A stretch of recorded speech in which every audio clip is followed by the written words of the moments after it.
zle, v kuse ma napadalo a v kuse mi robilo zle, takisto jak tebe. Hej. A ja vôbec nehovorím nič zlé, poviem, že je mamka a vôbec neriešim nič preto, lebo ja nebudem stávať medzi mňa, mamu, teba, že kto je teraz nás lepší. Hej. To mi je úplne fúk.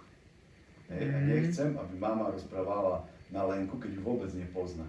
Ona sa tvárila, že jej kamarátka nikdy v živote nezavolala. Hej. Tak proste nechcem, aby si ty posudzoval Lenku podľa toho, že čo ti niekto povie na to. Hej. Ale chcel si posudzoval podľa toho, že čo si ty myslíš. No, hej, super. Dobre? No, a porozmýšľaj nad tým, že kto čo pre teba robí. Hej.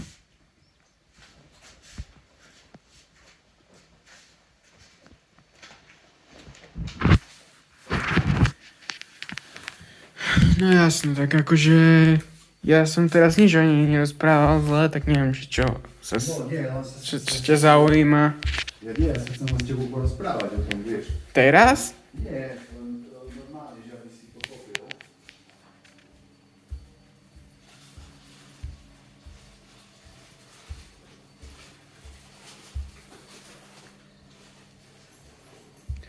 No veď ja chápem, Jak to je? že ty si povedal, že sa nechceš stávať medzi... Že sa nechceš stávať medzi mamu, či čo, že sa nechceš teraz súťažiť, kto je lepší, či čo. Vôbec nejdem to riešiť, vieš. Hej. Teraz Nejdem hovoriť na hrám to, hru. aká ona je, a či je dobrá, či je zlá, alebo to vôbec to nejdem riešiť. Podľa mňa to je úbohé. Nejdem riešiť a niekoho ohovárať a rozprávať o ňom niečo úplne iné, čo vôbec nie je pravda. No tak mám rozprávať, že vy ohovárate stále každého. Si počul, že by som ohovárať niekedy?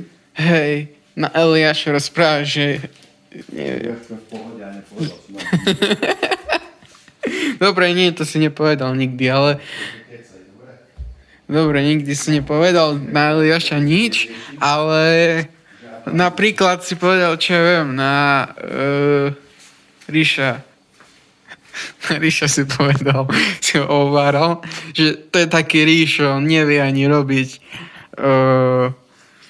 nevie ani robiť na oslavu oznámenie. Si ho ohováral. Si ho ohováral, že nevie robiť oznámenie. Čo keď sa to vôbec nie je pravda? Že nevie, no si povedal, že nevie robiť oznámenie, že halušky neznášaš. Počúvaj, si nevymýšľaj vlastné príbehy. Dobre? No, dobre, nebudem si vymýšľať vlastné príbehy. No? Že ja si nebudem vymýšľať vlastné príbehy.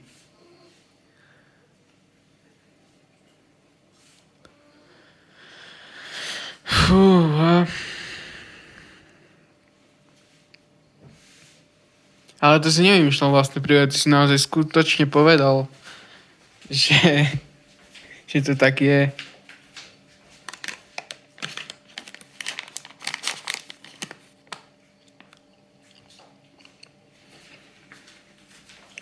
Prečo?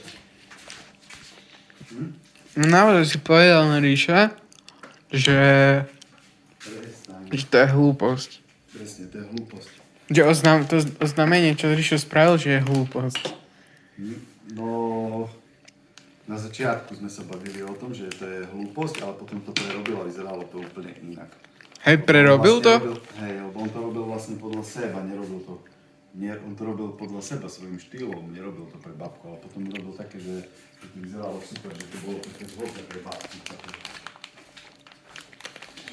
Spravil také lepšie. No a počkaj, ukážeš mi tú verziu? Tú lepšiu verziu? Neukážem ti, lebo nemám ju. Ale to je jedno. Ja mám Ríška rád, tak ako teba. Ty tomu nechápeš? Nie, nechápem tomu, že máš rád Ríška. Nejaké veci, to znamená, že ja môžem povedať o tom svoj vlastný názor, ale nepovedať, že on je hlúpy, pretože to tak urobil. To absolútne si milíš pojmy. Hej, lebo to nie je on hlúpy, pretože on niečo spravil. Mne sa proste nepáči to jeho umelecké dielo. Nie asi. Rozumieš, čo ti chcem povedať? Hej, takže... A to nevravím, že sa mi to nepáči, ja som bol rád. Ale aspoň musíš povedať, že je hlupý, keď to spravil. Nie, dobre, nie je hlupý, keď to spravil. Dobrý, vyššie super, ale si ohováral, že spraviť oznámenie. Prestaň. Bože, zase spájajú telefóny.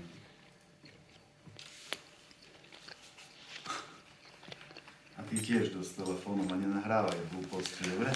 Nie, ale to sa bavíme tak akademicky, čisto akademicky sa bavíme. Pravda. Čo hovoríš? Áno, Bavíme. akademicky, tak vzdelanie. Bavíme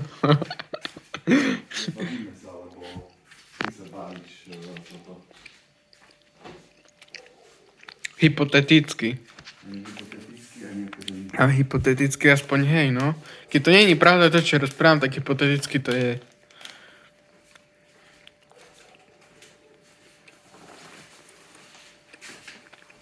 Prečo začal pes brechať?